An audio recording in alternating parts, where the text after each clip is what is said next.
gravidez, tá bom, gente? É uma aula excelente. Vocês vão estar vendo aí, até para quem vai ser ortopedista, cirurgião, para dar o diagnóstico da namorada, da esposa, da vizinha, da emergência lá, entendeu? Então, para vocês saberem dar um diagnóstico, então eu vou falar um apanhado geral e vou falar de cada um deles, tá bom? Aí quem quiser ir conversando, falando, pode conversar, tá? Bom, gente, o que é o abortamento? O abortamento é uma síndrome hemorrágica onde da primeira metade da gravidez. Então, assim, vocês vão ver que existem vários tipos de abortamento e cada um se dá com uma característica. A Organização Mundial de Saúde, ele fala que, como definição, que a interrupção da gravidez até 20 a 22 semanas e com o produto da concepção pesando menor que 500, tá, gente? Então, assim, é menor que 20 semanas? Não, é entre 20 a 20, menor que entre 20 a 22 semanas e o concepto tem que estar menor que 500 gramas. E aí é onde vocês vão estar dando toda ali a conduta de vocês em cima disso, tá, gente? E qual é a classificação? Bem, gente, ele pode ser classificado tanto como a intenção como pela sua cronologia. O que é isso, a intenção, né? O abortamento ele pode ser o quê? Espontâneo, se ocorrer sem ação deliberada de qualquer natureza, tá bom? Ou induzido, que é o provocado, caso a interrupção da gestação seja resultante de interferência intencional antes de alcançadas as condições mínimas, né, de sobrevivência intrauterina ali do produto conceptual. Então, gente, ele pode ser tanto como intenção, a pessoa teve intenção de retirar, ou com a sua cronologia, ou seja, pelo seu tempo, ou seja, entre 20 a 22 semanas, que aí acabou perdendo o conceito, né? Quanto à cronologia, o abortamento ele é denominado também como precoce ou tardio. Quando ele é precoce, se a perda for até 12 semanas. E se tardio, quando é o quê? Entre 12 a 20 semanas, tá, gente? Então, ele pode ser precoce ou tardio. Quando ele é precoce, ele está muito caracterizado também de algumas situações, e quando é a partir de 12 semanas, isso chama atenção, tá? Então, gente, a incidência, o abortamento, ele representa a complicação o quê? Mais frequente da gravidez. Então, quando você vê uma mulher que perdeu o bebê, então isso daí está classificado o quê? Ela é a complicação que mais ocorre quando a mulher quando ela é engravida. Aproximadamente, para vocês terem ideia, 1 a 4 mulheres, ela vai ter o quê? Um abortamento ali em algum momento da vida reprodutiva dela. E ainda que a real incidência do abortamento seja desconhecida, ou seja, não se sabe por que as mulheres perdem tanto, apesar de vários tipos de abortamento, mas está entre 15 a 20% das gestações clinicamente diagnosticadas, elas terminarão o quê? Em algum tipo de abortamento. Então, assim, é um índice muito prevalente. As mulheres, né, já chegam chorando, achando que só elas que perderam. Mas, gente, olha só a situação. 1 em cada 4 mulheres vai ter, algum momento da vida delas vão ter alguma perda, tá bom? E qual é o diagnóstico? Gente, existem alguns recursos básicos utilizados. O paciente chegou, a gente vai fazer uma anamnesezinha, o exame físico, você vai examinar a paciente, né? E você vai o quê? Com auxílio de uma ultrassonografia, você vai ver se ela está perdendo, se não está, se o bebê está vivo ou não. E associado ao quê? A um beta, né? Se necessário, porque às vezes nem precisa de um beta. Quando você faz lá, a ultrassom tá lá, o beta-HCG positivo. Mas é importante que tenha essa tríade, né? Você examinou, você pede ultrassom e não deixe de perder um beta. O que é o beta? O beta, gente, doutora, mas eu já vi que lá ela tá perdendo ali os restos placentários ou restos ovulares. Gente, peça o beta. Por quê? Porque você vai se respaldar. E se ela falar assim, não estava, o que eu tinha lá dentro era um mioma parido e o médico achou que era um feto e na verdade não era, né? Então, assim, sempre peça um beta-HCG, tá bom? E qual é a etiologia? Depois eu fecho, deixo lá com você. Só um minuto, gente. Eu deixo. Pode ser. Tá ótimo, pode deixar. Então, gente, por que isso ocorre? Né? De que etiologia? O que mais chama atenção? Gente, alterações cromossômicas, pode ser por perdas de alterações endócrinas da paciente, por algum tipo de infecção, algumas causas uterinas, que eu vou estar citando, né, ali um pouco mais na frente, os fatores imunológicos da paciente, demais, gente, vocês vão ver, trombofilias hereditárias, usos de drogas ou agentes nocivos à saúde ali da paciente e algum tipo de traumas, né? Então, tem várias e várias situações que a gente vai estar falando agora, dessas etiologias. Eu vou estar só citando, a gente não vai estar, eu não vou estar descrevendo muito, mas vou estar falando sobre cada uma delas, tá bom, gente? Quais são essas alterações cromossômicas? Gente, a maioria dos abortamentos, ele corre o quê? Como eu falei para vocês, nas primeiras nos primeiros 4 meses, que são as 12 semanas ali de gravidez, né? E 50 a 80% representa o quê? Dessas, ó, para você ter ideia, gente, de 50 a 80 elas vão representar alterações cromossômicas. Por isso que quando a paciente chega lá no HGA e fala assim, eu perdi meu bebê, mas será por quê? Então, é o que a gente relata para ela. Olha, geralmente, a maioria dos casos, de 50% a 80%, representa o quê? Alterações cromossômicas, alguma mudança ali no cromossomo que não estava concordantes, né? Ali não foi gerado, então, por isso que ocorre ali o abortamento. A proporção... Pode falar. Desculpa de atrapalhar, mas só disso que eu ia falar. Eu conversei com uma senhora no posto, ela falou que um dia ela estava grávida. Não era senhora, não, ela tinha uns 27 anos. Uhum. Ela disse que ela estava grávida, agora eu não lembro quantas semanas, mas ela disse que foi tomar um banho numa casa do interior do sítio, parente dela, e ela viu um sapo, aquele sapão cururu. E ela tomou um susto no sapo. É verdade. Aí, desse susto, ela tomou um susto, sangrou. Ela gritou, aí de madrugada ela sangrou e perdeu o neném. Sangrou, justamente. Gente, é parte emocional da paciente, tá? Então, assim, ela teve um susto. Teve uma paciente que falou para mim que abriu a porta da casa de manhã, quando ela viu, tinha um gato bem na frente, lá da porta. Quando ela abriu, o gato pulou em cima dela. Ela disse que quase desmaiou. Desse susto, ela começou a sangrar e perdeu. Isso gente, isso não é frescura, não. Eu achava que era, mas não. Depois, quando você vai ver assim, você vai acompanhando, e realmente, gente, não é besteira. Susto, parte emocional, ela pode sim deslocar a placenta e morrer. O bebê pode morrer, tá? Então, o que acontece? A gente fala que até 12 semanas é o que mais ocorre, né? As perdas. Por quê? Porque quando vai passando de 12 semanas, isso vai tendo um quadro de involução, ou seja, vai diminuindo os riscos. Quanto maior a gestação, menor o risco de abortamento, tá, gente? E a trissomia autossômica é a alteração que mais frequente ligada ao abortamento espontâneo, né? Ele representa a principal causa, que é 50% dos abortamentos de causa genética. Não existe assim uma explicação exata, mas, né, constata-se que a trissomia autossômica ela representa 50% e os outros, né, 30% é de outras alterações, tá bom? Mas a trissomia autossômica é a principal. E a trissomia, ela é mais relacionada ao abortamento, elas são de ordem decrescente dos cromossomos 16, 22, 21, 15, 13, 2 e 14. Tá bom? E o que ocorre, gente? Uma alteração na meiose 2 é a principal explicação para a ocorrência dessas trissomias.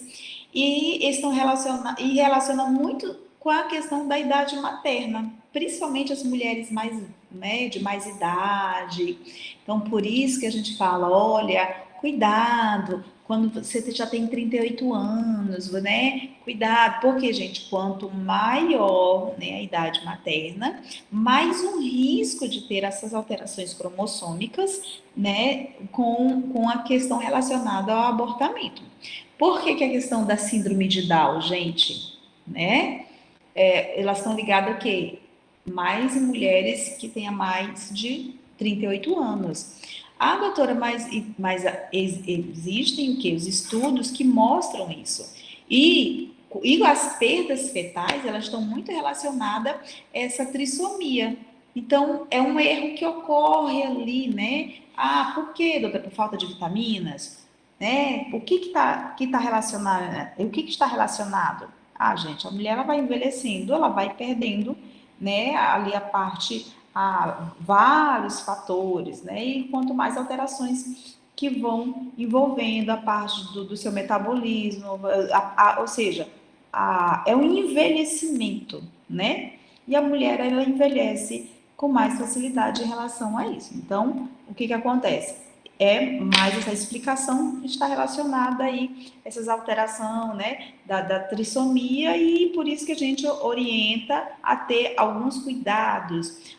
Quando ela vai pensar, né, em uma gestação, ela tem que haver uma preparação, de preferência, no mínimo, 3 a 30 dias antes de ter um planejamento, né? Ela tem que fazer um planejamento familiar para poder pensar em engravidar. As alterações, no caso, a monossomia do cromossomo X é a segunda causa. Lembra lá dos 30%, né? Que ele está incluso nisso. É a segunda causa de alteração cromossoma mais comumente relacionada ao abortamento.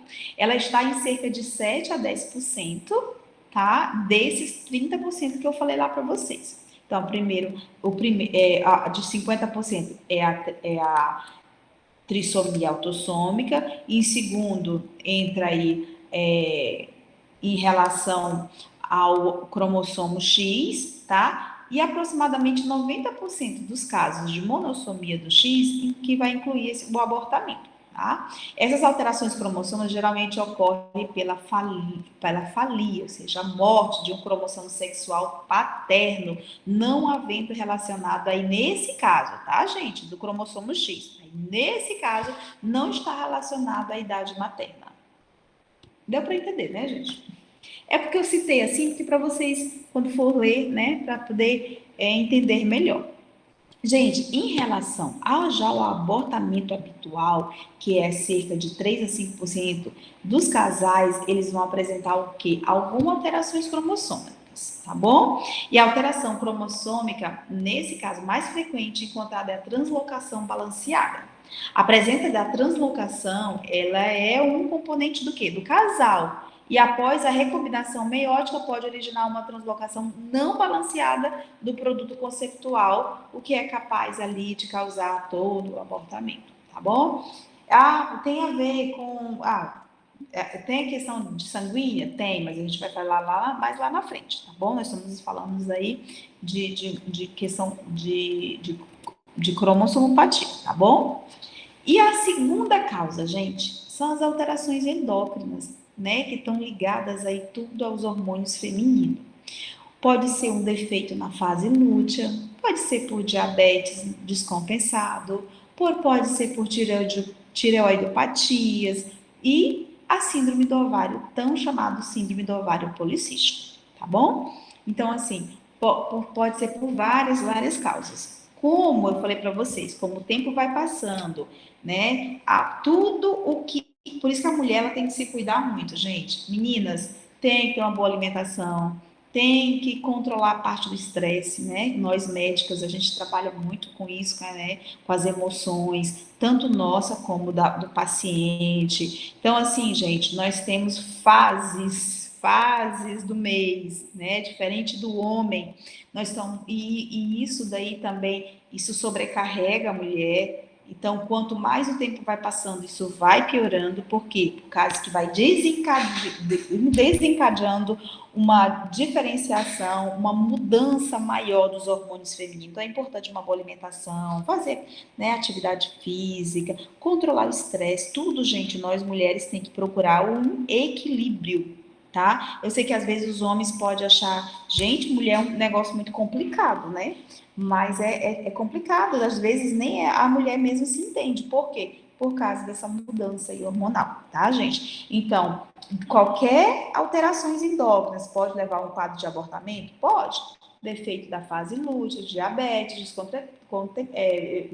descompensado, tireoidopatias, e aí síndrome do ovário. Tudo que isso não esteja controlado, isso pode desencadear, sim, o abortamento, tá? E infecções. Gente, quando a gente fala infecções, tá? Qual é o principal agente? O treponema pálido. E qual é a doença e esse agente é de qual doença, gente? Vocês estudaram há pouco tempo. Sífilis. Sífilis, né? Então, gente, a sífilis é o que está mais, assim, tem visto muito, é o que mais ocorre. Porque a sífilis, gente, ela pode fazer com que você perca o feto ali na fase, ali até menor que 20 semanas, ela pode fazer você perder. Ou se você, a mulher, adquiriu no segundo ou no terceiro trimestre, o bebê, ele pode levar o quê? Essa infecção, ela vai piorando o quadro da criança. E muitos dos casos levando à morte, ou nascimento prematuro daquela criança, ou se ela chegar na gestação a termo, gente, ela sai com algum quadro de infecção. É como eu falei para vocês, depende, o treponema pálido, ele está relacionado muito se a paciente ela adquiriu no primeiro, ou no segundo, ou no terceiro trimestre, tá bom? Isso a pessoa, quem for pediatra, quem for obstetra, vocês vão ver que isso tá ligado assim demais, tá bom? Então, ficar atento a isso. Então, por isso que, meninos e meninas, por favor, quando vocês forem médicos, não deixem de pedir o exame para sífilis, tanto do primeiro, como do segundo, como para terceiro, tá? Só um minuto, gente. Oi, Larissa. Tudo bem? Conte-me. Menina, e Larissa, eu tenho como te ligada já já? Tá bom? Eu te ligo com calma. Pode deixar. Tá, já. Aí, gente, é o que acontece. Então, assim, não deixe de pedir, tanto no primeiro, como no segundo, como no terceiro trimestre. Aí vocês vão falar assim, mas doutora, a minha pessoa é muito íntegra, né? Gente, enfim, é protocolo, peçam. Por quê? Porque não é porque o primeiro deu normal que o segundo trimestre ela não pode ter adquirido, ou no terceiro trimestre. Ah, mas no primeiro e no segundo deu normal. Peçam. VDRL, tá, gente? Então, o que a gente pede VDRL para todo mundo quando a gente está internando, é protocolo. Hemograma, VDRL, tipagem sanguínea, tá? Internou uma grávida, peça, tá? Então, fique a dica aí para vocês, tá bom, meninos? Causas uterinas. Gente, as causas uterinas podem ser por várias. Pode ser por a síndrome de Ashman. Qual é essa síndrome, gente? Ela vai, tá vendo eu coloquei até o exemplo aqui, né? Vocês estão vendo a minha setinha? Sim, professor. Isso aqui são sinéquias, gente. São aderências. O que são sinéquias? São aderências ali intrauterina. Olha só como é que fica lá dentro, gente. E isso daqui quando você vai, tanto por parte aberta como por vídeo, você vai ver que tá tudo aderido. Isso se chama síndrome de Ashman. Então, se isso cair em prova para vocês, vocês vão saber que é uma das causas que pode levar ao abortamento. Porque como é que o bebê vai, né, crescer nesse meio de tantas aderências, né? Causas de miomas, imagina, faz de conta que agora são miomas que tem aqui. Então, dependendo da localização, aonde está inserido também pode, sim, gente, dar uma causa de abortamento. O quadro de incompetência cervical, istmo cervical. Só que a incompetência istmo cervical, gente, vocês vão ver muito o quê? Depois o quê? Das 12 semanas. Então, vocês vão ver tal que você tem um tempo para fazer a cerclagem. Então, vocês, uma das causas aí, que também é o quê? Só que é uma causa de perda mais tardia. Malformações uterinas. Quais são essas malformações? Gente, pode ser por vários tipos, né? Eu acho que eu até coloquei lá na frente também. Então, pode ser por defeitos lá das alterações millerianas. Tem vários tipos de útero. Então, uma delas, claro, tem uns que, dependendo do quadro, é assim, gente. Não, eu tenho um paciente que já te perdeu 3 vezes, e eu já expliquei para ela que quantas vezes você engravidar, ela tem um útero bicorno. Então, De vocês... Delphi também. Delphi é horrível, imagina. Então, assim, essas alterações millerianas são as piores que tem, tá, gente?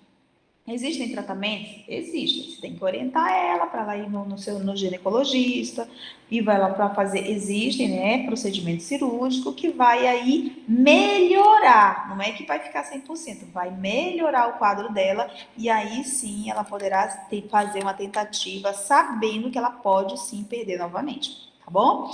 Então, e os defeitos da fusão do ducto de Miller? Não, então, às vezes você tem que investigar, fazer alguns exames, né, com iodo para ver se não tem ali, de repente, o ducto ele está obstruído, alguma coisa assim, tá bom? E quais são os fatores imunológicos? Gente, pode ser por causas autoimunes ou aloimunes. O que são os autoimunes? O paciente com doenças, por exemplo, a síndrome antifosfolipídia, né? Então, essa é uma causa autoimune. E as aloimune, o próprio termo já diz, ele diz a respeito o quê? Das diferenças genéticas entre indivíduos da mesma espécie, tá? Isso vocês vão ver muito com a parte dos índios, alguns lugares, né, que tem muito aí questão genética muito ali próximo, então tá muito ligada à questão das perdas, tá bom? O caso das trombofilias hereditárias, e isso é um termo utilizado para descrever alterações, né, que pode predispor que é a ocorrência de trombose. Então, pacientes que têm risco de trombofilia, quais são? Então, consiste em você fazer vários, né, e tentar identificar se ela faz parte.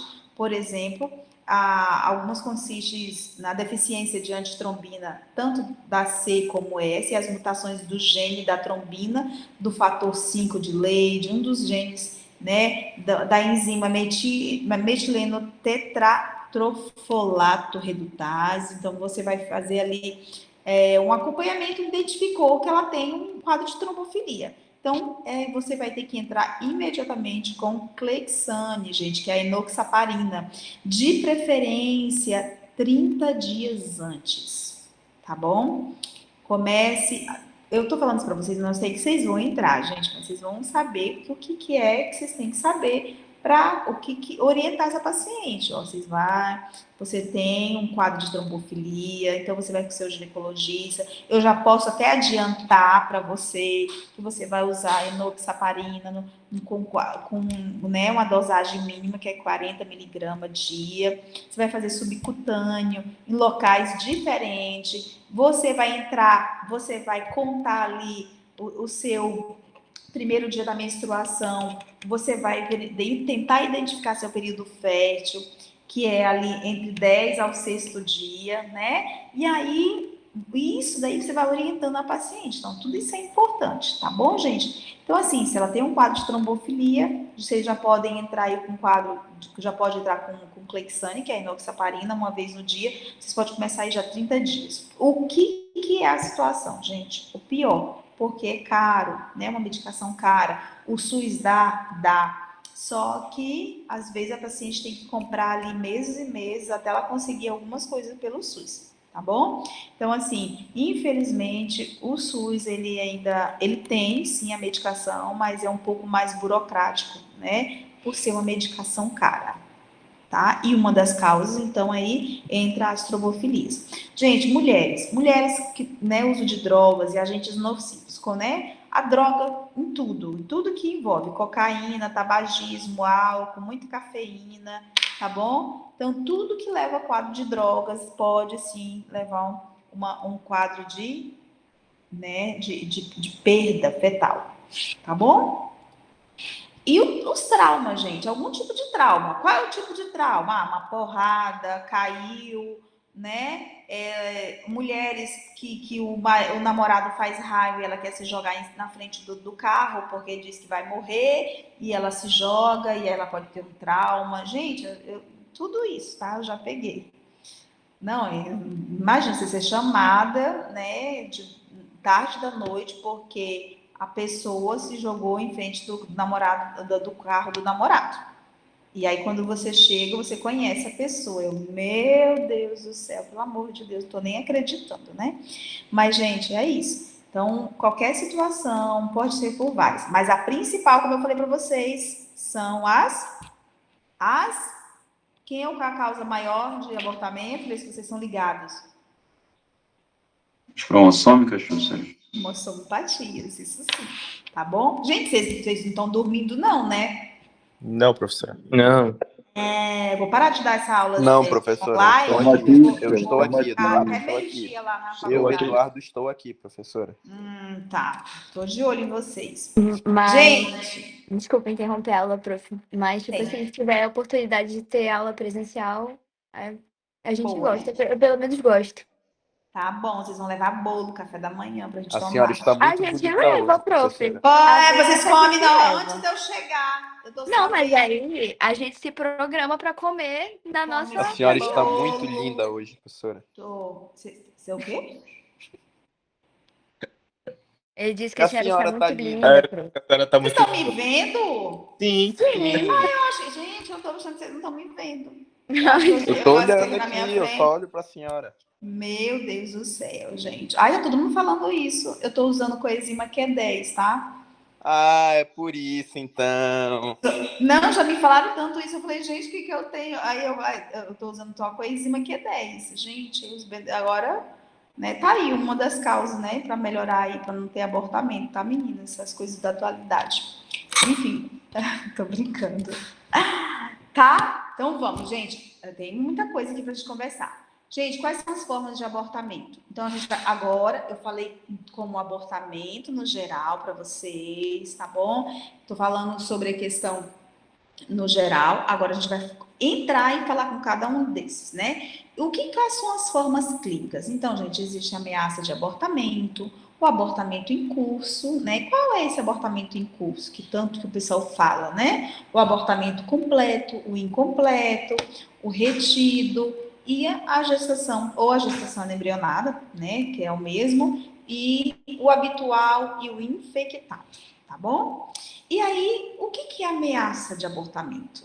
Gente, ameaçou. Pronto, apareceu um pouquinho de sangramento lá no absorvente ou na calcinha, enfim. É um sangramento, claro, antes das 20 semanas, na presença de embrião, ou feto, né, com atividade cardíaca, e com o colo ele vai estar o quê? Fechadinho, tá bom? Então, assim, a paciente chega para vocês e fala assim, doutora, eu sangrei um pouquinho. Mas você continua sangrando?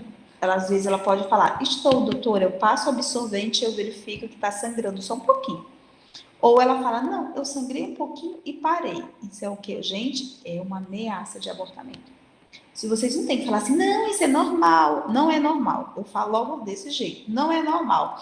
Se houve um pouquinho de sangramento, é porque houve o quê? Uma ameaça de abortamento. Então, qual é o quadro clínico? O sangramento vaginal em pequena quantidade, acompanhado ou não, que às vezes ela fala, não, doutora, eu só fui fazer xixi quando eu passei o papel, eles estavam um pouquinho rosinha. Ai, gente, tem uma vez a mulher falou assim, eu falei, mas como assim rosa? Ela falou assim, da cor do seu blush. Aí eu falei, meu Deus, que comparação, né? Gente, vocês vão ver comparação de tudo. Então, assim, qualquer tipo de sangramento, que seja em pequena quantidade, isso é, sim, gente, uma ameaça de abortamento, tá bom? E vocês têm o quê? Que o certo é examinar a paciente. Como é que é esse exame? Gente, vocês não vão ficar ali passando o toque, de preferência, não, tá? De preferência, passe o espéculo. Lembra aquelas primeirinhas aulinhas quando vocês chegam e falam, gente, para que é o toque vaginal e para que é o especular? O especular é quando ela falar que está perdendo alguma coisa, ou líquido, ou sangramento, alguma coisa assim, tá bom? Então, vocês vão passar o espéculo, examinar. Ai, doutora, mas eu odeio passar o espéculo. Fazer o quê? Depois ela volta perdendo e ainda vai colocar a culpa em vocês. Tá bom? E como é que eu colo? Gente, quando vocês passarem o orifício externo, ele vai estar o quê? Fechado. Tá bom? Quando vocês apalparem também, ele é muito compatível com a idade gestacional. Ou seja, ela não vai estar perdida. Ela está com uma bolinha ali, né? Aquela bolinha bem pequenininha. Então, é muito compatível com a idade. Ou seja, não perdeu nada. Então, essa é uma ameaça de abortamento. E outra? E o que deve ser o quê? Gente, feito uma ultrassom. Há muitos casos, quando ela sangra, gente, é direcionada muito a um hematoma subcoriônico, né? Então, o que acontece? Vocês pediram a ultrassom, ela retorna. O que vocês vão ver nessa ultrassom? Geralmente, ela vai ter ali atividade cardíaca, tá bom? E, às vezes, é de 8, 6 semanas, tá? Às vezes, ela pode ser, vai ter ali só o embriãozinho, tá aqui, tá? E vai aparecer um hematoma, tá aqui o saquinho gestacional com um fetinho, e bem essa região mais escura, gente, é um hematoma subcoriônico anterior ao que é o saco gestacional. Então, assim, essas setinhas que estão aqui, isso aqui, ó, escurinho, isso é um hematoma. Ou seja, o que é um hematoma, gente? Descolou. É um hematoma subcoriônico, não é um hematoma placentário, tá, gente? E ela descolou um pouquinho e parou de sangrar. Então, foi o tempo que ele sangrou um pouquinho e parou. E o que deve fazer? Repouso. Aí vocês podem entrar com o Trogestan, né? Fazer o uso, você já pode entrar com Trogestan, pode usar de 12 em 12 horas ou uma vez no dia. E aí você pode, olha, aí sim, né? Você vai acompanhando, enfim. Mas esse vocês já podem prescrever no próprio pré-natal de vocês, ou simplesmente encaminhar ali para uma emergência, se ela de repente, né? Mas vocês podem prescrever, tá, gente? Vocês não têm que ser médicos assim, Nutella, não. Tem que ser médico mesmo que não tenha médico para prescrever, não, gente. Vocês estão aprendendo aqui, isso é importante para vocês. Sangrou, tá com cólica, sintomáticos. E o que mais? Examinou, tá com colo fechado? Peça ultrassom, gente. Ah, mas eu não tenho dinheiro, doutor. Não tem como. Olha, filha, tenta marcar pela regulação, tenta de algo, mas é importante para você. Gente, não tenham medo de pedir exames. Vocês têm que, é conduta médica. Questão social, aí é outra coisa, tá bom? Então, não tenham medo de pedir ultrassom. Mas, doutor, eu fiz ontem. E aí? Mas ontem você estava sangrando? Não, eu sangrei hoje, então é importante que faça hoje, tá bom? E o abortamento em curso, gente? O que é isso? Gente, o abortamento em curso já vai ser um pouquinho, né? Vocês vão ver a diferença no tipo de sangramento e quando passar o espéculo, o orifício ele vai estar um pouquinho entreaberto. Então, esse sangramento, como é que é? Ele é um pouquinho mais moderado e intenso, esse abortamento em curso. Ela vai estar ligada muito à cólica, tá bom? Enquanto que o outro não tinha questão, poderia ter cólica ou não, mas geralmente essa cólica ela é um pouquinho de maior intensidade, tá bom? O exame físico, ele pode evidenciar, ela pode sangrar e pode ter anemia, ela pode estar taquicárdica, ela pode estar hipotensão arterial, ela pode ter sangrado muito em casa e quando chega ela já está ali, né, um pouco sendo acompanhada, às vezes, alguém da família. Então, como assim? Então, é importante pedir, às vezes, você vê que ela sangrou muito, pedir um laboratório. Passou o espéculo, como eu falei para vocês, como é que vai estar? Vai estar sangrando e ele geralmente vai estar com a presença de uns restos, vai estar um pouquinho entreaberto e vai estar saindo, gente, coágulo, algum tipo, uma fibrina, assim, que ali, alguma coisa que vai estar saindo que nós pode suspeitar de restos, né? Produto da concepção, restos ovulares. Ele vai estar lá, vai estar tendo o quê? Não é abortamento inevitável, é um abortamento em curso, tá bom? E a gente pode colocar, fazer o toque. Quando você faz o toquezinho, você pode, quando passa o espéculo, às vezes não vê que o colo está dilatado. Mas quando passa o espéculo, você não tem como ver que está dilatado, mas tem como palpar só um pouquinho e já ver que tem a dilatação, tá?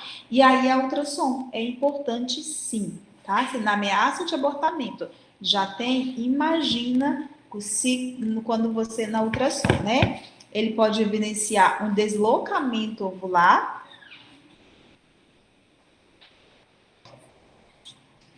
Ele pode evidenciar um descolamento ovular, né, com saco gestacional em posição baixa. Às vezes você toca, gente, você sente já a bolsa ali, né, a saída.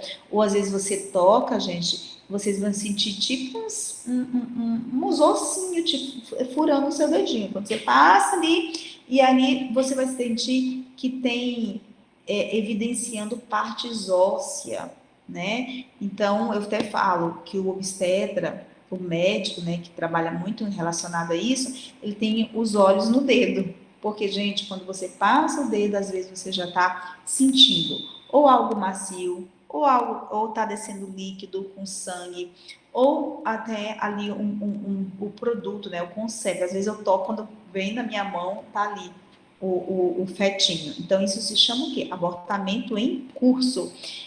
Por que eu estou descrevendo assim muito isso para vocês? Quando vocês pegarem questões de prova ou para provas de residência, eles vão dar um caso e eles vão falar muito como foi ali que o médico examinou, o que ocorreu, para vocês falarem o tipo de abortamento, tá bom? Por isso que eu estou aqui quase desenhando para vocês. Tá bom, gente? E qual é o abortamento completo? Ah, gente, completo, né? Tá, já próprio diz, né? Eu coloquei a figurinha aqui, ó, que é onde o quê? Ó o útero como tá limpinho, né? É a eliminação completa desses tecidos ovulares. Ele ocorre, né? Quando ocorre, né? Por exemplo, 10 semanas, ela foi menor que 10 semanas, às vezes acaba expelindo tudo, né? Expulsou tudo. E rapidamente, o que o útero faz? Ele começa a se contrair, ele começa a voltar ao seu tamanho de normalidade. E isso é em poucas horas, tá? E o orifício externo lá que estava aberto, que saiu todo, né? O concepto, os restos placentários, ele começa a fechar. Como é que vocês vão saber se ficou alguma coisa lá dentro ou não? Vocês vão pedir uma ultrassom transvaginal, tá bom? E vocês vão avaliar pela espessura endometrial. Se o endométrio tiver menor que 15, vocês vão falar, às vezes fica, né? Menor que 15, então você vai falar assim, olha, você acabou eliminando, tá? Às vezes fica, gente, bem, só um pouquinho mesmo ali de coágulos, isso vai estar saindo na menstruação, E agora, se tiver 16 ou acima de 15, gente, vocês têm que indicar a curetagem, tá bom? Mas fique atento, porque existem vários ultrassonografistas, né? Eu já peguei caso que tinha menor do que 15 milímetros, só que quando eu toquei, gente, eu senti algo macio ainda. Então, assim, o que aconteceu? Vocês sempre pensam, por isso que é importante tocar o paciente ou passar o espéculo. Mas quando você toca e que você vê que o orifício ainda está aberto, então o que aconteceu, gente? Ah, doutora, mas o ultrassonografista errou? Não, mas você tem que prestar atenção. Por quê? Porque às vezes o conceito, todo o resto, ele desceu. E o endométrio ficou numa espessura de 15 milímetros. Só que o resto ficou aqui, olha, bem no finalzinho. Então, por isso que é importante você examinar, tá bom? E aí, se você não tirar o que tem aqui, ela pode levar a um quadro de infecção, que é o aborto infectado. Então, assim, é importante que vocês avaliem a ultrassom, é importantíssimo. Mas aí sempre pergunta, tá sangrando ainda? Tá, doutora, não para o sangramento. Então, tem que examinar, tem coisa errada, tá bom? Mas o abortamento completo é eliminação completa dos tecidos, né? Resumindo, dos tecidos ovulares, e na ultrassom vai ter com um endométrio a espessura menor do que 15 milímetros, tá bom? E o incompleto, o próprio nome fala, né, gente? A metade, incompleto, ou seja, ficou alguma coisa lá dentro, quando é a retenção parcial desses tecidos ovulares. E ele é mais frequente, o quê? Após as 10 semanas. Quanto mais o tempo vai passando, mais difícil, né, ali, ou seja, a quantidade vai estar maior, então, claro, justamente vai dificultar um pouco a saída completa, tá? O volume uterino, ele vai estar um pouquinho menor. Por quê? Porque saiu, né? E a ultrassom, ele vai apresentar um colo fechado e ou semi-aberto ali um pouquinho e vai observar um pequeno produto ali, um produto amorfo, heterogêneo, alguma coisa eles vão estar falando na ultrassom para vocês, tá bom? Pode ter líquido, pode ter coágulo, pode ter... Geralmente ele fala com uma presença de um conteúdo heterogêneo. Eles gostam muito de usar essa palavra, heterogêneo, tá? Então, você já vê que é um quê? Um abortamento incompleto. Ela perdeu, não tem atividade cardíaca, e ali ela saiu quase tudo, mas enfim, ficou, tá? E o aborto retido, gente? O aborto retido ou gestação anembrionada, ele é o mesmo, tá bom? E isso ocorre porque se é abortamento é menor que 20 semanas, tá bom? Está associada ao quê? A retenção do produto, né? Por um período pode ser prolongado. Às vezes morreu, gente, ela não sabe nem que morreu. Ou às vezes ela é uma gestação anembrionada e ela não tem condição de fazer ou não conseguiu fazer ultrassom. E quando ela vai fazer, às vezes é de 15, 20 semanas, e aí tem lá, não tem nada, né?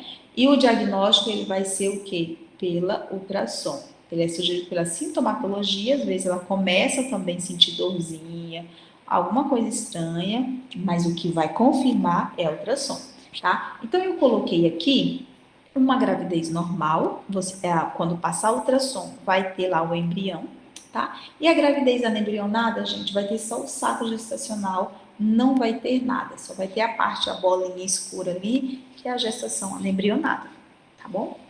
Gente, quem quiser perguntar, pode perguntar de boa, tá bom? E o retido, né, gente? Aí, continuando, o tratamento. Como é que eu vou fazer, doutora? E aí? Gente, quando a gestação, ela é muito, né, vamos dizer, tá com 6 semanas. E aí, aparentemente, ali é uma gestação inicial. Não tem embrião.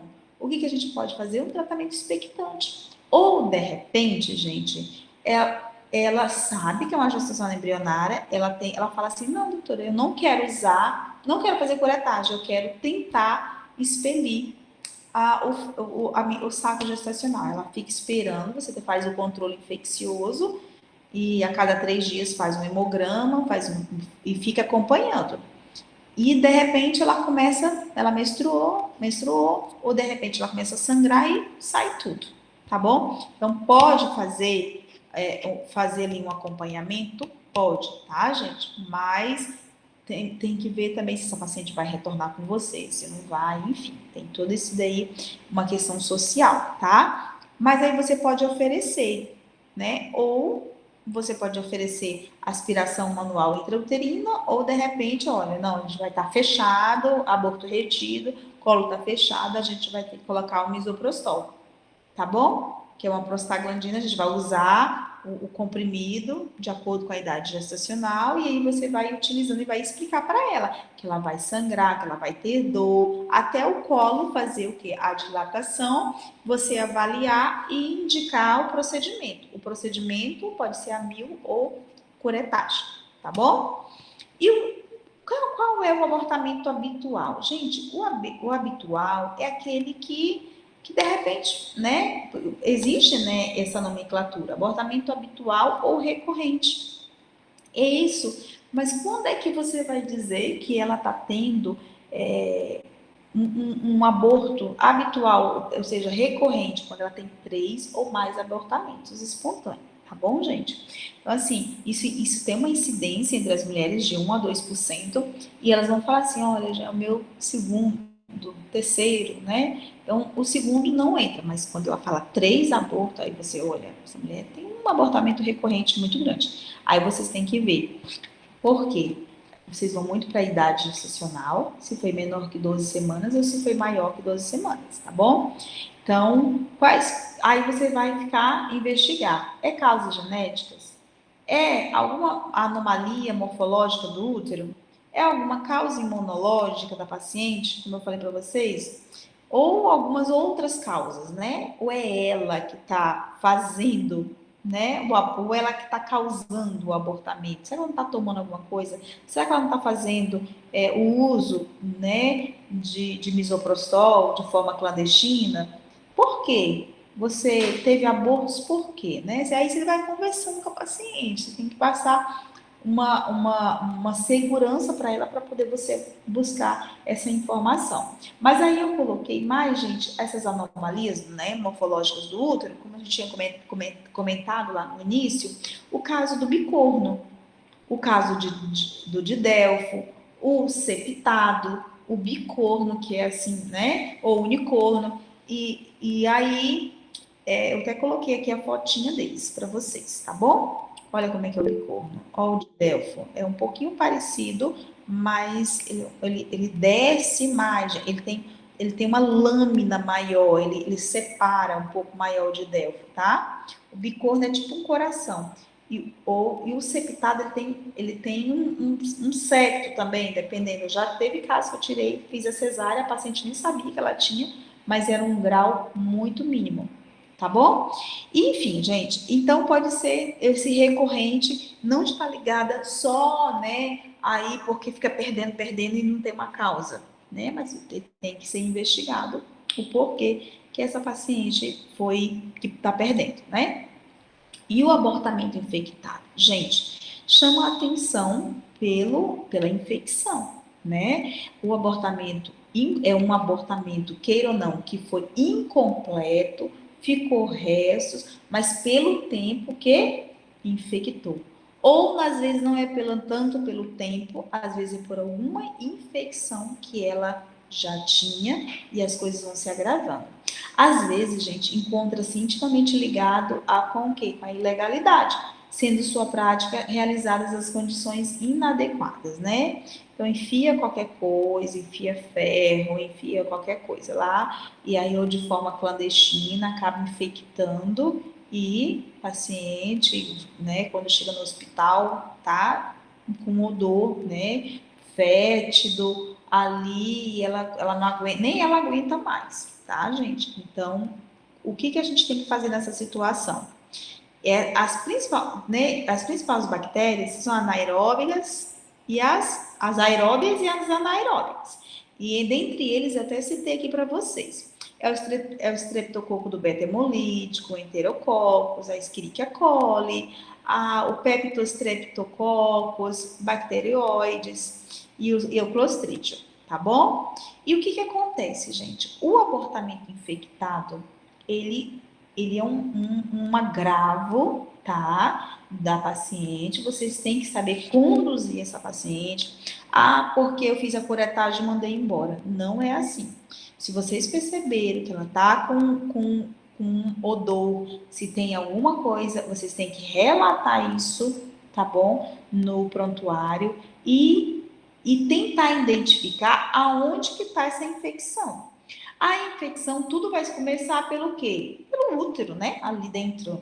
E nós chamamos de endomiometrite, tá? Então, a endometrite, né, ou endomiometrite, né? Por quê? Porque está ali na região inicial do útero. Ela pode se propagar para os anexos. Se ela foi para o anexo, né, ali para o ovário, para as trompas, nós chamamos de quê? Anexite. Se estendeu mais ainda, né, na parte pélvica, dali para a parte do peritônio, nós chamamos de pelviperitonite.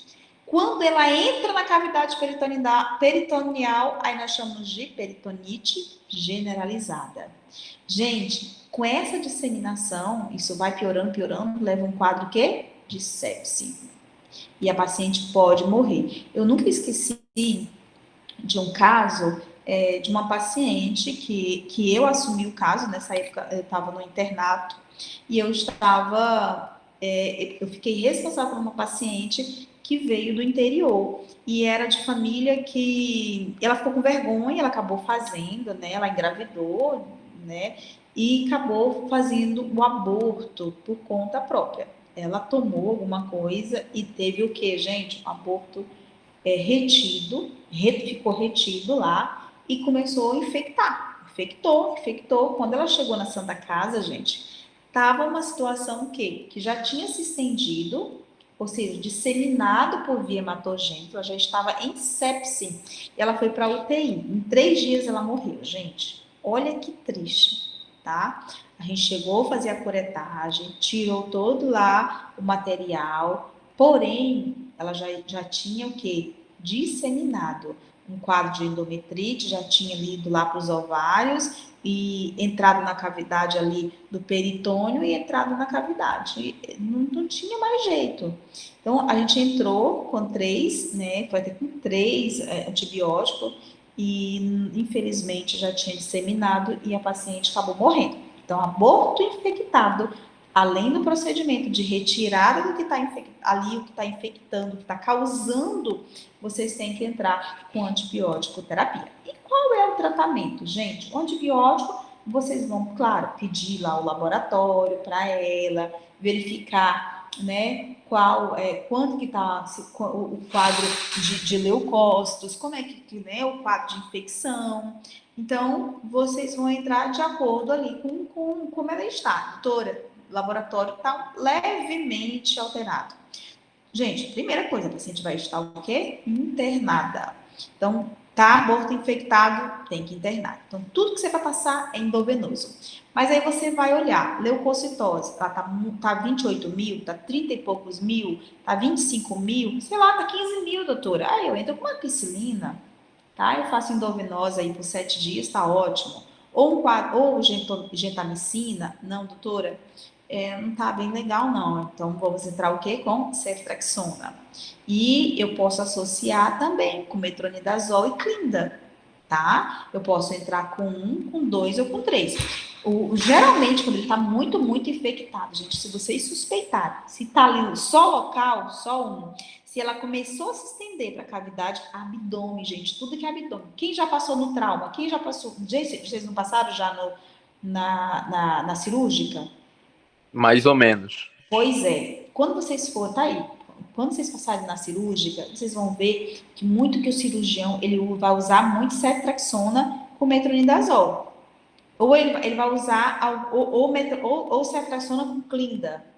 Por quê, gente? Porque ele vai estar o quê? Abdômen. Tudo que envolve cavidade está muito ligado a uma parte ali um pouco mais alta. Então, entra com metronidazol. Lembra quando eu falei para vocês que aeróbias e anaeróbias? Então, se vocês estão vendo que tem risco, que já está tendo anaeróbias, vocês têm que usar aí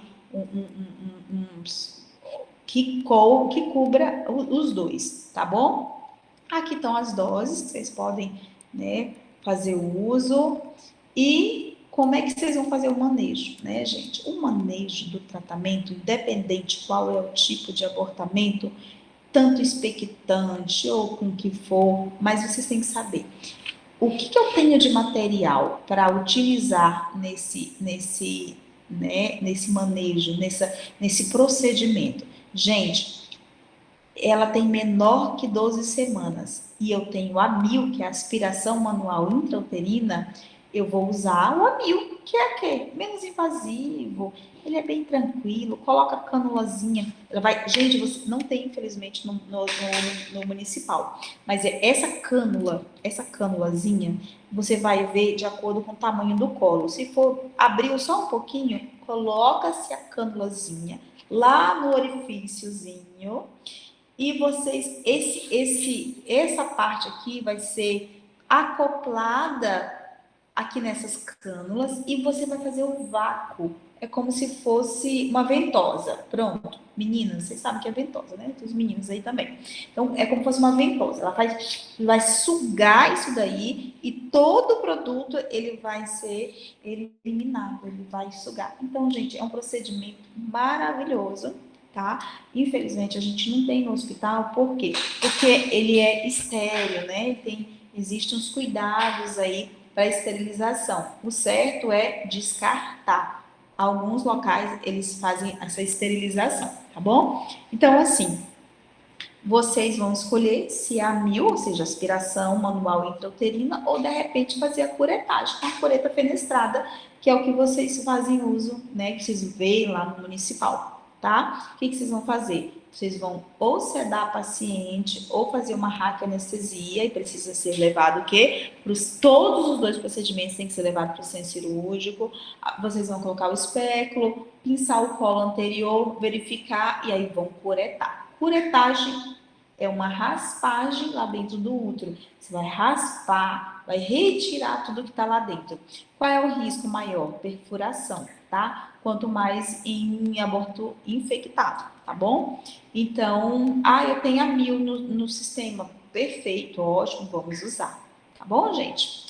É isso. O tratamento vocês vão escolher dependendo do tipo de abortamento. Vocês podem ser expectante ou ficar acompanhando ali a ultrassom para ver se ela vai expelir ou não vai. Se não expeliu, vocês podem indicar tanto a 1000 como a aspiração manual intrauterina ou a curetagem, tá bom? E qual é o manejo, gente? Então, curetou. O que eu tenho que fazer? Tudo que se retira do paciente, a gente precisa de solicitar o anátomo patológico, tá bom? Eu posso solicitar. Eu tenho uma dúvida. Na conduta expectante, até quanto tempo eu posso aguardar? Gente, sinceramente, eu não gosto muito de expectante. Eu já tive casos que eu falei assim, não vou, olha, você não vai conseguir. Ela falou assim, eu vou, porque ela mesmo não queria nem passar uma curetagem. Acho que é uma coisa muito invasiva. E aí, gente, com 2 semanas a mulher não voltou. A mulher falou, voltou não. Eu pedi para ligar para as meninas e ela falou, eu consegui expelir. Eu falei, parabéns. O problema, gente, tá expectante. Faz de conta que agora é particular, a pessoa que você conhece, a pessoa que você tem como acompanhar. Gente, eu coloco mais ou menos 14 dias. Se não tem mais de 14 dias, não teve evolução, não expeliu, eu indico procedimento, tá? Por quê? Pelo risco de infecção.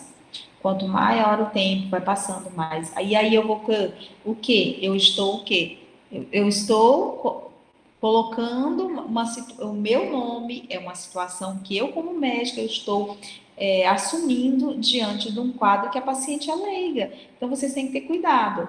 Então, é importante orientar para ela e colocar isso em prontuário, dizer que você orientou dos riscos, principalmente riscos infecciosos, risco de sangramento, coloca risco de tudo, tá? Risco de endometrite, de sepse, tudo. E morte, tá? Vocês não precisam ficar com medo disso. Tá? Por quê? Porque hoje é respaldo médico. O paciente, gente, infelizmente, ele não tem dó do médico, então escreva.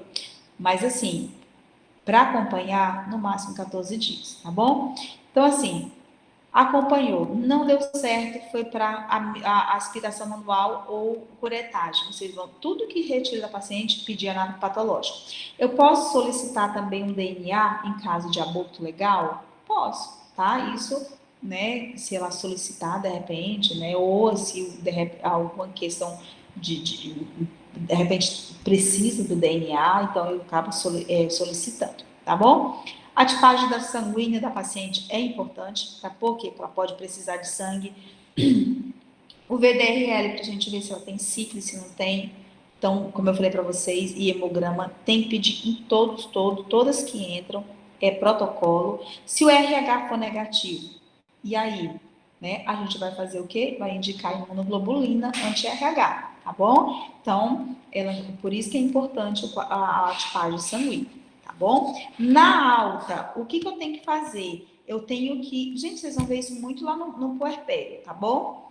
Para quem for, daqui a um tempo vocês vão estar rodando aí, vocês vão estar orientando. Então, assim, orientar sobre o resultado, olha, você foi realizada a curetagem, foi feito o anátomo patológico, vocês vão receber isso e vai levar lá no postinho. Se der alguma alteração, o médico vai estar indicando ou encaminhando para ou ginecologista. Mas, gente, antes de falar isso, observe no prontuário, saber se o médico fez essa solicitação, tá bom? É importante oferecer um método contraceptivo, né? Explicar para ela o que tem, né? Porque senão daqui 2 meses a mulher está grávida de novo. Avaliar, ver se está tendo sangramento, de repente a involução, né? Se ela de repente em 24 horas já melhorou. É como eu falei para vocês, avaliar a necessidade da imunoglobulina antes de, por quê? Porque às vezes ela não pode ser, né, por causa aí de uma incompatibilidade, alguma coisa assim. Então, se ela o RH negativo, pode sim, deve administrar a imunoglobulina antes de, tá bom? E quais os critérios de alta? Gente, o paciente tem que estar com sinais vitais, muito atento aí, principalmente o aborto, que vocês acham que não está infectado e de repente pode infectar. Então, prestar atenção nos sinais vitais. Se teve febre durante a noite, nas 24 horas, se não teve. Leucocitose, maior de que 20 mil, tem que ter atenção, principalmente se ela tiver desvio à esquerda, ou de repente algum critério, ela está toda bem, mas ela está taquicárdica. A doutora não teve febre, mas será que ela não estava tomando alguma medicação? E aí, de repente, ela está taquicárdica, que estranho, fez curetagem, sangrou muito, sangrei em casa, mas aqui não. Então, verifique o laboratório dessa paciente, tá bom? Como eu falei para vocês, verifique se ela fez a imunoglobulina, se precisou ou não. Verifique também se essa paciente está anêmica, né? Ou se de repente o laboratório dela está normal ali e você vê que a paciente está hipotensa, está taquicárdica, de repente ela está muito hipocorada e você, cara, que esse laboratório, será que está correto? Então, gente, fique atento ao laboratório, é a clínica do paciente. Se você suspeitar que ela está muito hipocorada, peça um novo laboratório, tá bom? Mas só mande a paciente quando vocês tiverem certeza, tá bom? Verifique também o exame de sífilis dessa paciente. Será que ela está com sífilis? Será que ela não perdeu, não é por causa da sífilis? Então, faça todo o tratamento, comece o tratamento no hospital, tá bom? Outra coisa, paciente fez curetagem ou amil, isso é importante. Curetagem, ela tem que permanecer por 24 horas e amil, gente, ela pode fazer agora, daqui 2 horas vocês podem liberar, entendeu? Lá na Santa Casa a gente fazia às vezes 12 de manhã, a milzinha, só aspiração. Elas ficavam todas sentadinhas e a gente fazia tudo de uma vez. Com 2 horas depois, a gente dava aula. Fantástico. Então, assim, claro que a gente vai indicar o amil aí se tiver infectado, né? E liberar. A gente precisa o quê? De internar. Mas se tiver tudo bem, não tem critérios de infecção, não tem nada, fez amil, 2 horas depois vai embora.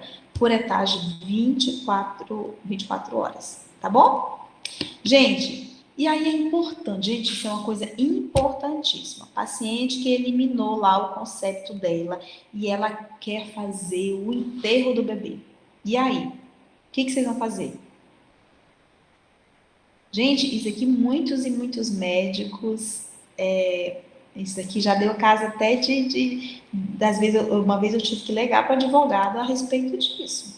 O boletim, a certidão de óbito, até onde eu posso fazer? Gente, a família quer? Deixa. Claro, gente, certidão de óbito é para aqueles fetos maiores de 500 gramas. Mas se a família desejar, eu quero sim. Gente, façam de boa, pesando 100 e poucas gramas. Pronto, acabou. Entregue. Se o problema é a certidão de óbito, se quer, é um direito dela, gente. Ela não quer jogar no lixo, não quero lá o meu resto lá jogar no lixo. Eu quero, então, vai fazer a certidão de óbito e entregar.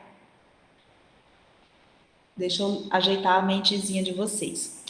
O que é abortamento? É menor que 20 semanas, 20 a 22 semanas e menor de 500 gramas. 500. De 500 gramas, né? Doutora, mas aí, doutora, a gente não faz a certidão de óbito, né, maior de 500 gramas? Excelente, é o correto. Mas se a família desejar, a paciente desejar, vocês façam. Por quê? Porque é um direito, ela quer, tá entendendo? Então, se ela quer, aí é um caso dele. Claro que cabe a você, como médico, orientar, olha, não tem necessidade, a lei, você pode ver, o Ministério da Saúde recomenda, Não precisa. Que a certidão de óbito, você só vai ter quando tem mais de 500 gramas. Aí ela vai falar assim, mas o que que vão fazer? Não, vai ser um local que o hospital guarda ali, vai ser enterrado. Então, assim, não vai ser jogado de qualquer jeito, não. Tá? Então, vocês expliquem, se ela conscientizar, beleza. Agora, se pedir, gente, preenche, entregue, acabou. Eu coloquei isso daqui porque não é que cai em prova, não. Isso vai servir para a vida de vocês, tá bom? Então, assim, se o paciente, ele quer dele, então pegue, faça certidão e entregue. Mas o que diz, o que é a nomenclatura, o conceito? O conceito você já sabe, é maior que 500 gramas, aí vocês têm que fazer a certidão de óbito. Menor que 500 não precisa, só em caso se a paciente desejar, tá bom? Aí, gente, acabou. Essas são as referências, tá? Eu uso muito aí, eu usei muito o Zogab, Febrasgo e Ministério da Saúde, tá bom, gente? E é isso. Então, fiz assim uma apanhada geral, porque é o primeiro momento de vocês, mas eu acho que aqui deu para clarear.